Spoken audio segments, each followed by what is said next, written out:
বাংলাদেশে ফেব্রুয়ারি মাসে রয়েছে জাতীয় নির্বাচন, কিন্তু যতই দিন এগিয়ে আসছে ততই উত্তপ্ত হচ্ছে বাংলাদেশ। আর এবার বাংলাদেশের ফরিদপুরে বোমা উদ্ধারকে কেন্দ্র করে চাঞ্চল্য। ফরিদপুরের আলিপুর ব্রিজ এলাকায় রিমোট কন্ট্রোল বোমা উদ্ধার করে সেগুলি নিষ্ক্রিয় করেছে পুলিশের অ্যান্টি টেরোরিজম ইউনিট। খুব স্বাভাবিকভাবেই এই ঘটনায় চাঞ্চল্য তুঙ্গে। রিভার গোয়াল চাম্পড প্রতিমা বিসর্জন ঘাট এলাকায় কুমার নদের ধারে এই বোমাগুলো নিষ্ক্রিয় করা হয়।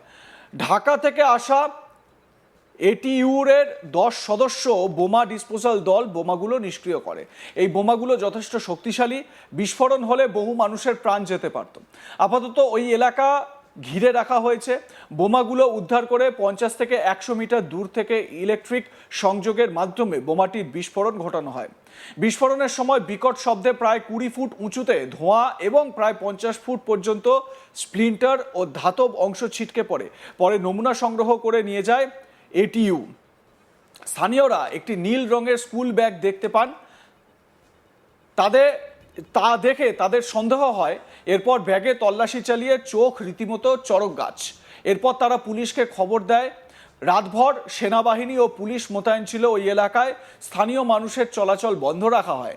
ফরিদপুরের অতিরিক্ত পুলিশ সুপার আজমির হোসেন জানান, তারা খবর পেতেই অ্যাকশন নেন, যার জন্য বড় দুর্ঘটনা এড়ানো সম্ভব হয়েছে। এই ঘটনায় একটি জিডি করা হয়েছে, তবে কারা কি উদ্দেশ্যে ওখানে বোমা রেখেছে তা খতিয়ে দেখা হচ্ছে। এরপর জরুরি পয়েন্টগুলোতে চেকপোস্ট বসিয়ে তল্লাশি চালানো হচ্ছে। বম ডিসপোজাল স্কোয়াডের সদস্য তিনি কি বলছেন, মানে তারা কি বলছেন, বম ডিসপোজাল স্কোয়াড, শোনাবো এক সদস্যের বক্তব্য। টেরোরিজম ইউনিটের বোম ডিসপোজাল টিম এখানে এসেছিলাম ঢাকা থেকে।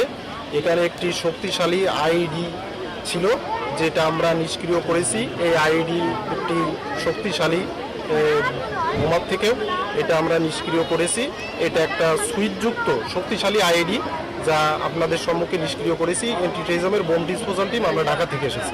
এটা কি মানে যেহেতু সুইচযুক্ত, এটা কি টাইম বোমা বলা যায়? বা এটা একটা আইডি ইম্প্রোভাইজ এক্সক্লুসিভ ডিভাইস ছিল। এটা রিমোট কন্ট্রোল সুইচযুক্ত ছিল, একটু শক্তিশালী। বোমার থেকেও এটা একটু শক্তিশালী। কত ফিট উচ্চতায় গেছে এটা আনুমানিক ধারণা করা হচ্ছে? 15 ফিট উচ্চতায় এগুলো একটু শক্তিশালী। বাংলাদেশের ঢাকার দক্ষিণ কেরানীগঞ্জের হাসনাবাদে উম্মালকুড়া ইন্টারন্যাশনাল মাদ্রাসায় গত 26শে ডিসেম্বর সংগঠিত বোমা বিস্ফোরণের ঘটনার তদন্তে উঠে এলো চাঞ্চল্যকর তথ্য। আইন শৃঙ্খলা বাহিনীর তদন্তে জানা গিয়েছে, মাদ্রাসাটির পরিচালক শেখ আল আমিন ওরফে রাজীব নিষিদ্ধ জঙ্গি সংগঠন জেএমবির তামিম সারোয়ার গ্রুপের সক্রিয় সদস্য। এর আগেও 2017 সালে নারায়ণগঞ্জের বক্তাবলী এলাকা থেকে র্যাব জেএমবি সদস্য আল আমিনকে অস্ত্র ও জিহাদি বইসহ গ্রেপ্তার করেছিল। 2024 সালের 5ই অগস্টের পরে মোহাম্মদ ইউনূসের নেতৃত্বে অন্তর্বর্তী সরকার ক্ষমতা গ্রহণের পরে একে একে ছাড়া পায় বাংলাদেশের চিহ্নিত ও সাজাপ্রাপ্ত জিহাদি সদস্যরা। এরই অংশ হিসেবে মুক্তি পায় কেরানীগঞ্জে মাদ্রাসা বিস্ফোরণের হোতা জিহাদি আল আমিন। স্থানীয়ভাবে সে আশ্রয় ও নিরাপদ আস্তানা পেয়েছিল বিএনপি নেতা সেলিম আহমেদ ওরফে সেলিম মেম্বারের প্রত্যক্ষ সহযোগিতায়। সুভাঢিয়া ইউনিয়নের 9 নম্বর ওয়ার্ডের প্রভাবশালী বিএনপি নেতা ও স্থানীয় ওয়ার্ড মেম্বার সেলিম আহমেদ দীর্ঘদিন ধরে এলাকায় একচ্ছত্র আধিপত্য বিস্তার করে রয়েছেন।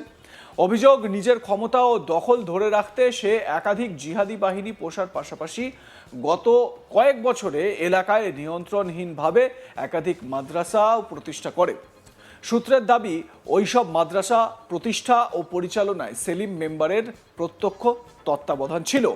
ঢাকা 3 আসনের গুরুত্বপূর্ণ এলাকা সুভাঢিয়া ইউনিয়নে মোট ভোটার প্রায় 1.5 লক্ষ। আগামী জাতীয় নির্বাচনকে সামনে রেখে এই ভোট ব্যাংক নিয়ন্ত্রণে রাখতে সেলিম মেম্বার ও তার সহযোগী গোষ্ঠী সংঘবদ্ধ পরিকল্পনা করছিল বলে তদন্তকারীদের ধারণা। তবে 26শে ডিসেম্বরের বিস্ফোরণে সেই পরিকল্পনা প্রকাশ্যে চলে আসে। বিস্ফোরণের পর আইন শৃঙ্খলা বাহিনী আল আমিনের স্ত্রী আছিয়া বেগমকে আটক করে। জিজ্ঞাসাবাদে মাদ্রাসার আড়ালে বোমা তৈরি ও বিস্ফোরক মজুদের সঙ্গে আল আমিনের সম্পৃক্ততার প্রাথমিক প্রমাণ পাওয়া গিয়েছে। ঘটনার পর থেকে আল আমিন পলাতক। ঘটনাস্থল থেকে একাধিক বিস্ফোরক ও বোমা তৈরির সরঞ্জাম উদ্ধার করেছে পুলিশ। বিস্ফোরণের সময় ভবনের ভিতরে আল আমিনের স্ত্রী ও 2 সন্তান উপস্থিত ছিল বলেও জানা গিয়েছে। এক নিরাপত্তা বিশ্লেষকের মতে 5ই অগস্টের পর দেশের বিভিন্ন জেলা থেকে দণ্ডপ্রাপ্ত ও শীর্ষ জিহাদিদের মুক্তির সুযোগ তৈরি হওয়ায় ইউনূসের শাসনকালে জিহাদিরা নতুন করে মাথাচাড়া দিয়ে উঠেছে। অথচ প্রশাসনের শীর্ষ পর্যায়ে থেকে বারবার দেশে জিহাদিদের অস্তিত্ব অস্বীকার করা হচ্ছে। এমনকি ডিএমপি কমিশনার তিনি পর্যন্ত প্রকাশ্যে দাবি করেছেন যে দেশে জিহাদি নেই। কেরানীগঞ্জের এই বিস্ফোরণ সেই দাবিকে সরাসরি প্রশ্নের মুখে ফেলে দিয়েছে। উল্লেখ্য, শরীফ ওসমান হাদি জানে শেষ হওয়ার পর এই বিস্ফোরণের ঘটনায় নতুন করে চাঞ্চল্য ছড়িয়েছে বাংলাদেশে। একটা মাদ্রাসা বিস্ফোরণে উড়ে যায়। প্রশ্ন ওঠে, ওই বিস্ফোরণ কি দুর্ঘটনা নাকি পরিকল্পিত? ঢাকার কেরানীগঞ্জের একটি মাদ্রাসা ভবনে ভয়াবহ বিস্ফোরণের ঘটনা ঘটে। তাতে 4 জনের আহত হওয়ার খবর পাওয়া যায়। বিস্ফোরণে মাদ্রাসার একতলা ভবনের বেশ কয়েকটি কক্ষের দেওয়াল উড়ে যায়। ঘটনাস্থল থেকে ককটেল, কেমিক্যাল জাতীয় দ্রব্য ও বোমা তৈরির বিভিন্ন সরঞ্জাম উদ্ধার করা হয়। সেই সময় কয়েকজন স্থানীয়র সঙ্গে কথা বলা সম্ভব হয়েছিল, মানে সাংবাদিকরা কথা বলতে পেরেছিলেন। তো এরকমই কয়েকজন স্থানীয় বাসিন্দা তারা কি বলেছেন শোনাবো আপনাদের। এমন একটা আওয়াজ হইল, আওয়াজের লগে তো আমি এমনি উল্টো পইরা গেছি গা, যে মামারে কে আছাড় দিল। ড্রুম করে অনেক বড় একটা বিস্ফোরণের মতো আওয়াজ হলো। তা আমি চিন্তা করলাম যে এত বড় আওয়াজ হয়েছে কি, নিচে কি গ্যাসের কোনো সিলিন্ডার বাস্ট হইল। দৌড় দেখি আমি থাই গ্লাসটা খুললাম, খোলার পরে দেখি একটা মানে খুব ধোঁয়া, মানে গন্ধ জাতীয় কিছু। খুবই ভয়ঙ্কর ছিল।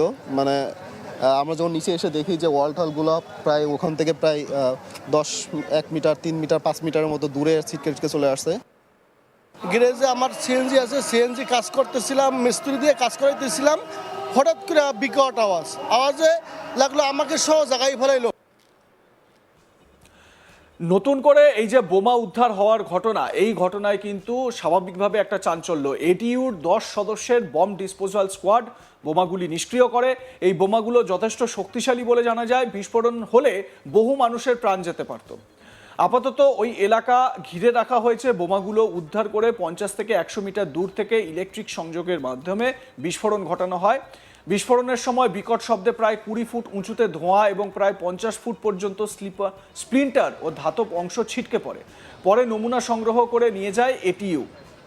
স্থানীয়রা একটি নীল রঙের স্কুল ব্যাগ দেখতে পান, তাদের সন্দেহ হয়। এরপর ব্যাগ তল্লাশি চালিয়ে চোখ রীতিমতো চড়ক গাছ। এরপর তারা পুলিশকে খবর দেয়। রাতভর সেনাবাহিনী ও পুলিশ মোতায়েন ছিল এই এলাকায়। স্থানীয় মানুষের চলাচল বন্ধ রাখা হয়েছিল। ফরিদপুরের অতিরিক্ত পুলিশ সুপার আজমির হোসেন জানান, তারা খবর পেতেই অ্যাকশন নেন, যার জন্য বড় দুর্ঘটনা এড়ানো সম্ভব হয়েছে। এই ঘটনায় একটি জিডি করা হয়েছে। তবে কারা কি উদ্দেশ্যে ওখানে বোমা রেখেছে তা খতিয়ে দেখা হচ্ছে। জরুরি পয়েন্টগুলোতে চেকপোস্ট বসিয়ে তল্লাশি চালানো হচ্ছে। বম ডিসপোজাল স্কোয়াডের সদস্য তিনি এ বিষয়ে কি বলেছেন এই বোমা সম্পর্কে শুনে নিন একবার। টেররিজম ইউনিটের বোম ডিসপোজাল টিম এখানে এসেছিলাম ঢাকা থেকে। এখানে একটি শক্তিশালী আইডি ছিল যেটা আমরা নিষ্ক্রিয় করেছি। এই আইডি একটি শক্তিশালী বোমার থেকেও এটা আমরা নিষ্ক্রিয় করেছি।